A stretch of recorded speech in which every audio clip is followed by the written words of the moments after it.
morning. I hope you're feeling well today. Thanks for coming along and joining me. Check out yogaplacenorth.co.uk for more online courses and workshops that I also deliver.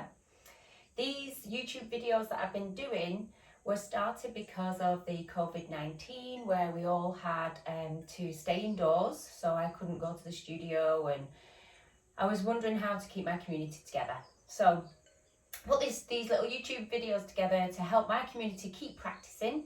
So if you've come across this channel, I hope you like it. I hope you like the information you're being given. They are Iyengar poses. The ones I'm starting with are the foundation poses, so suitable for beginners. If you've never done yoga before, please be aware of your body's limitations, any injuries that you're working with. If you're pregnant and you've never done yoga before, it's not advised for you to start practicing. It is better for you to contact a pregnancy yoga teacher. I am pregnancy trained and I do have a lot of pregnant ladies, and I have done a pregnancy video and I will do some more, but you really have to be careful and just be mindful of your situation. So today we're going to look at a couple of poses. What I've done is each time I've built these videos up, I've done it from very basic beginner standing poses and I'm building up along the way. So if you are just joining and found this video now, check out some previous videos to help you understand the pathway up to where we've got to today. Okay, so we're just going to do a little bit of limbering in. So you're just going to come into child's pose. And again, using equipment if you need, if you've got knee problems. These are blocks and bricks to help you, easy accessible to get into poses if you're struggling.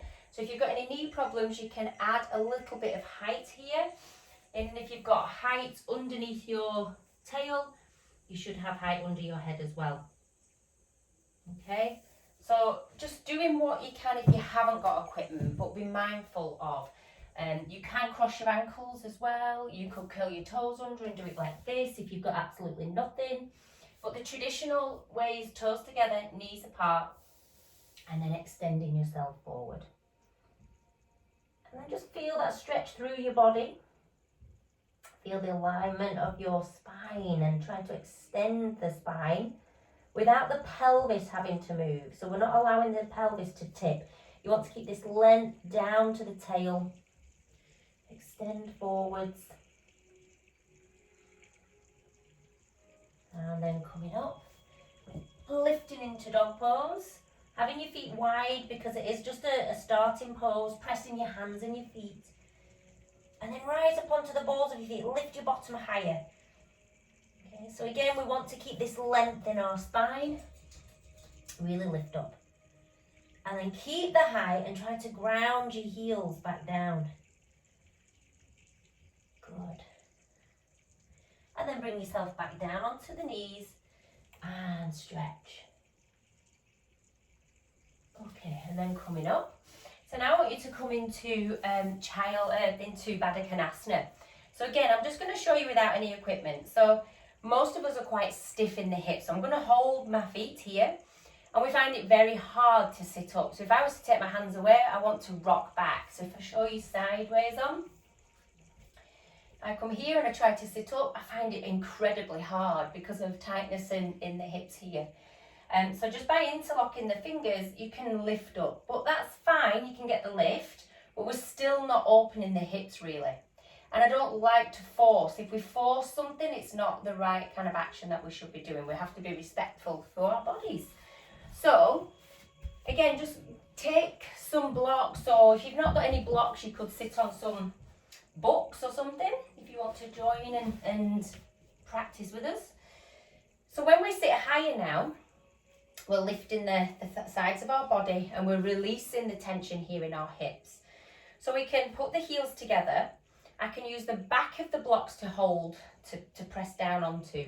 Push the heels together and just allow now some little bit of releasing to happen in the hips. So when we lift the torso up and extend the thighs down, we open up this bit here. It's like a little key that we need to unlock that stiffness and roll your shoulders back. So just working here. Now I'm going to show you an option. If you're particularly tight in your hips, you can grab a chair. So this is a specific yoga chair with no backing, but any chair will do, the edge of your sofa would do. And you could pile some blocks up in front of you. Sit on the front of your chair, and then you can bring your feet here. So I've got clients who have had hip replacement, knee replacements, and they do struggle in a lot of these poses, so we have to learn to adapt. And part of the Iyengar training, we do look at how to work with people with specific injuries and problems as well, which is really good. So we're going to press the heels together and lift and open. So this is a lovely option if you're tight in your hips. Yeah, so obviously you can adjust that height. Some of you might need to go a bit lower if you're still a bit too tight here. And it's a lovely way of accessing the groins to release here and get those hips opening. Okay, so that's an option for those of you a little bit stiffer in the hips. Okay. So once you kind of get there, try and see if it's possible to come a little bit lower. So I'm going to hold the ankles. I'm going to push the heels. As soon as I push the heels together, feel the buttocks will switch on. And when the buttocks are switched on and supporting, it helps open the pelvis at the front. So again, I'm not forcing, I'm just pushing the heels together, the buttocks switch on. And as I lift up, the thighs now are welcoming to go down. They're welcoming that action, that reaction in our body. So the reason we're getting into the hips is because we're going to do a pose called Parighasana. So I just want to get your hips open, working, and then release. Good. Okay. So moving on to Parighasana. Take a block and place it to your right side. And then I want you to kneel up at the front edge of your mat. And then line your heel. So we're looking for this alignment of your heel and your knee together here. And I just want you to move into it. So again, I'm just working on these hips. So in the previous videos, we've been working into a lot of standing poses. So you could go back a couple of videos, work up to this pose, and then add this one in at the end. So just moving into it. So I want you to feel this here. How this action from your knees slanting up to your hip, and then this action of your buttock here. Keep the pelvis lifted at the front. So you want the tailbone nice and long. And then come back up. So I'm just going to move a little bit further to the side here now. Get that alignment again. Slightly move in. And then I'm going to extend the heel. I'm going to move that block a little bit more because I need to get the legs straight. So the ball of the foot goes on the block. I'm pushing the ball of the foot down now. And I'm getting this reaction here in the thighs. And then I lift the pelvis. So can you see from the knee to the hip, they're not in a straight line, so I'm not here. Yeah, we are moving in. We've got to get this little dimple. So imagine the standing pose where your feet are wide. Yeah, it's that kind of action here. Keep the pelvis lifted, open your chest. Push the ball of the foot down and feel this reaction. So the key thing in this pose is to not allow yourself to do this and drop. When this happens, this overstretches, it feels uncomfortable. You know, I see a lot of people doing it like this. This is all switched off, so there's absolutely no support going on around this section now. And that's just going to really cause some problems and some injuries, and we don't want that. So press your foot down and grip. Get this thigh to grip, and don't push the knee down. Kind of lift it a little bit, and then keep this lift here in your hips as well. Opening your arms, and then like Trikonasana now, you're extending. You want to lengthen the side of your body here. Okay, so hold wherever you land. Now I'm keeping gripping the thigh this way and I'm lifting. So I'm not allowing these two parts to shrink together.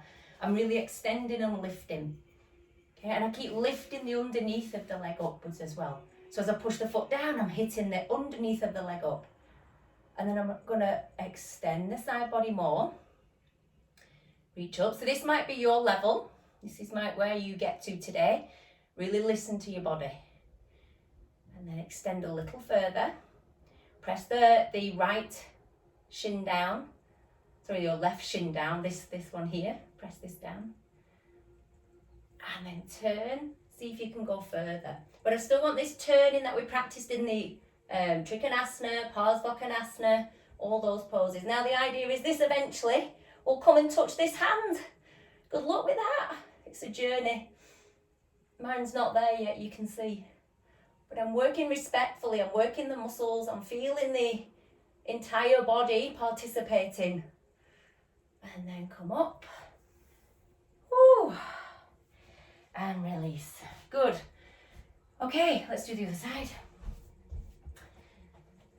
So again, just setting yourself up. So we use the front edge of your mat to help you with the alignment, so that you know that if you don't use the front edge of your mat, you're more likely to have your foot going somewhere else and you're not quite aware of that. So it's a really good tool to line up to the front edge of your mat, so you've got that awareness of your alignment. So heel and foot and knee all in a line. I'm just going to shuffle this way a little bit. Okay, so again from here, let yourself just move into your hips a little bit.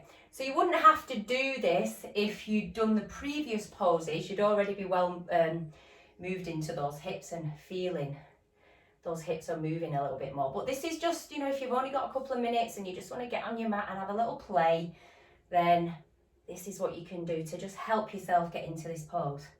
So very often people say to me about, oh, what can I do at home? Don't feel you have to do a full practice. If you just get on and do a couple of poses, that is good enough, okay? If you've got more time, then absolutely.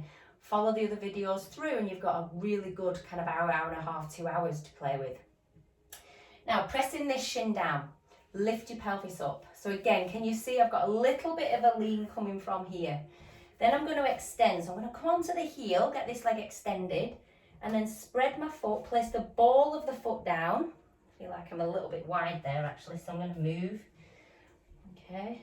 So again, I'm listening. What is this feeling like here? I'm being aware constantly. Pressing the ball of the foot down, grip. Now watch, if I just push my knee down, that's me pushing into the knee joint. And then if I continue, now I'm overstretching. This is what's going to cause you a hamstring problem. It's also going to cause you a knee problem. And the whole point of yoga is being very mindful, connected with your actions. So if you do this kind of lacking awareness, you're going to cause yourself problems. And that's when yoga does get a bad name. But it's not the yoga, it's your awareness and connection to your body. So really be mindful. I'm pressing the foot, I'm not pushing the knee down. I'm kind of having it straight, but then I'm gripping the thigh up. Lift through the body, open the chest. I keep pressing into this shin on this side, and then I extend. So I'm just going to hold it there. So on this side, I feel a little bit stiffer. I had an injury on my ankle this time last year, and it's kind of thrown this leg out a little bit. So I have to work kind of differently on this side. So I'm listening to the feeling. I'm aware of my thigh muscle engaged, and I'm going to come over a little bit more. Feeling the stretch of both sides of the body. So this is called Parighasana, gate pose. It can be the gateway to opening those hips, sides of your body. Okay, so we're learning to stretch the sides of our body from a different position than standing. We have to keep all the things we've learned in the past poses coming through into this pose so we can move forward. So I'm pressing the big toe side down. I'm gripping that thigh like mad. And I'm not allowing the knee just to push to the floor. And then come up. Release. Join the feet together. And have a little minute. Well done. Okay, when you've done that, bring yourself up. And now we're going to do a wide leg fold. So again, I'm just going to get a little bit of equipment here. I'm going to line my heels up to the back edge of the mat. And I'm going to place the bricks in front. So Untitled Paddotonasana, so we're still having the feet forward and push down into the floor. So I really want you to get this action. As you push down into the floor, there's a lift up in your body and a connection of those muscles. Hands onto your hips. Now when we tip forward, I still want you to kind of think that you're lifting at the front of your body a little. So we're not just letting these hips drop, and extend forwards. Keep the torso extending. So buttock is it lengthening back, chest lengthening forward. So there's an extension through the mid-spine. Then you're going to place your hands onto some kind of support. It could be a chair. If you're tight in your hamstrings, you could have a chair in front of you and work to the chair. You know, you've got to respect your body. Yoga's about listening, respecting your body as it is now, as it is today, and then working with it. And remembering we hold our emotions in our body. So just noticing how you're feeling emotionally, mentally will change how your poses are. Some days it'll feel good, some days it'll feel a challenge. So listen and work accordingly. Okay, so we're going to take it a little bit lower. Now again, the same actions, I'm connecting these thigh muscles. Okay, and extending the spine. I'm lifting the chest, broadening these collarbones, rolling the arms out. Okay, if you can go lower. So you have to go at your pace, but take a time to pause for a minute and just feel what's going on. Those of you who can come all the way down, you're still lengthening your spine. So we don't want rounded shoulders and backs. We want extending, lengthening spines. Now work to your level. Okay, so this is kind of anything with your chest going forwards and upwards is the first stage of this pose. You might have to work here for a whilst you get everything working. My feet are still gripping, pushing down, my legs are still gripping. Now the full pose, we walk our hands back. So our heels of our hands are lining up with the heels of our feet. The elbows draw in, and then you grip your legs and you make your way down, bending your elbows to the wall behind you. The full pose is with your head down. So I'm going to place a brick there so I can get the head down. So I'm really lifting up from the legs. I'm keeping this part of the body high. The thigh muscles are gripping, elbows are in. Shoulders are moving away from the ears. And we're not taking the weight in the head. The weight is here in your legs. So at any point, you should be able to hold yourself up. Don't be misled into pushing your head down. That's not the case. You work here through your legs, and your support is through the strength of your legs, which we learn in the earlier poses. And then coming up, extend. So again, if you use bricks, you just work making your way back up this way. Now you really have to intensify the grip of your legs now to lift and come up. And then bring those feet back together. Good, and just for a minute, spread your feet. Just bring yourself into Tadasana again. Extend upwards. So I want you to feel how your body is now. Be aware of your body. And then release. Good. So a couple of more poses to add into your practice. Hope you've enjoyed them. Any questions, any comments, please pop them in the comment section below. Don't forget to click like, subscribe, so I can kind of see who's coming along, who's taking part in these sessions. And if you've got any poses or any questions, again, just pop them in the comments, and then check out the online stuff that I'm doing as well. Hope you have a fantastic day. The sun is shining. You can see the beams coming through the window here, and stay safe. Thank you for joining. Bye-bye.